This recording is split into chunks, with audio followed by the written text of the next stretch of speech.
often said this here on this show. It must be very difficult and very strange, particularly when you've had a life where people just agree with you. This is, of course, part of the problem when you're inside the senior monarchy. You know, we saw for years, didn't we, how people just laughed at jokes and uproariously fell about because, of course, their nervousness at meeting a senior member of the British monarchy really overtook them. And I totally understand that. I've been there. It is quite nerve-wracking. And suddenly you're meeting people that you've only ever seen, for instance, on the side of a stamp, like Her Majesty the Queen, as Joan Rivers famously said.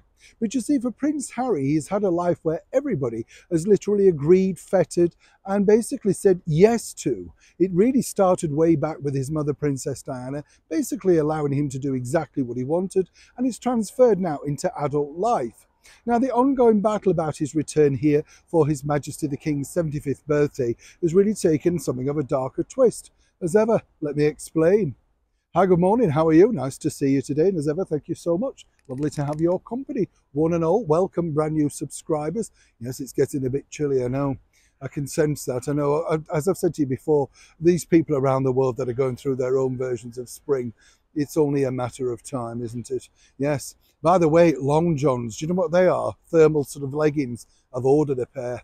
You have to, don't you, snigger? Absolutely, you have to, don't you? You get to a certain point in life where you think your suit trousers are not thick enough, not in this climate anyway. How thin are they now? Whenever you buy a suit, ooh, paper thin. Yes, the long john.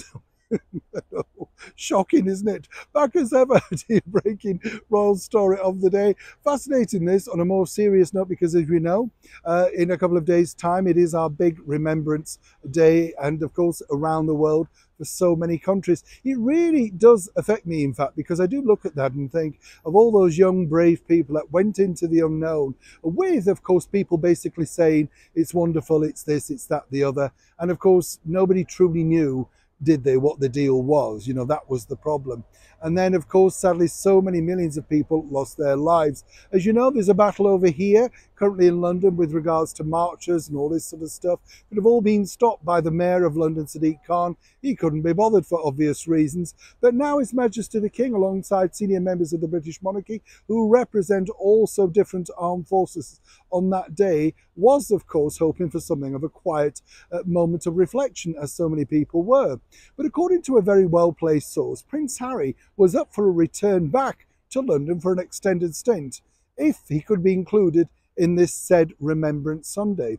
Told you before, he's turned into Muttley, the hound with the medals. You know, he wants to remind people, and some might say rightly so, of his stint inside, of course, the British Army and his 2 tours into Afghanistan, which, of course, he blackened his copybook by revealing certain aspects of that in his best-selling autobiography, Spare.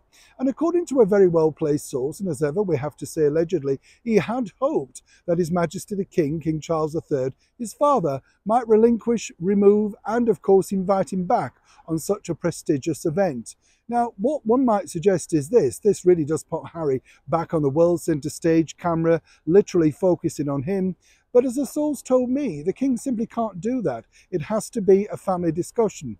And the person that really will be heading up that monarchy in the next generation is none other than, of course, His Royal Highness, Prince William, the Prince of Wales. And he certainly does not want to see the shine taken away from this particular day, and more importantly, all those brave people around the world that gave so much.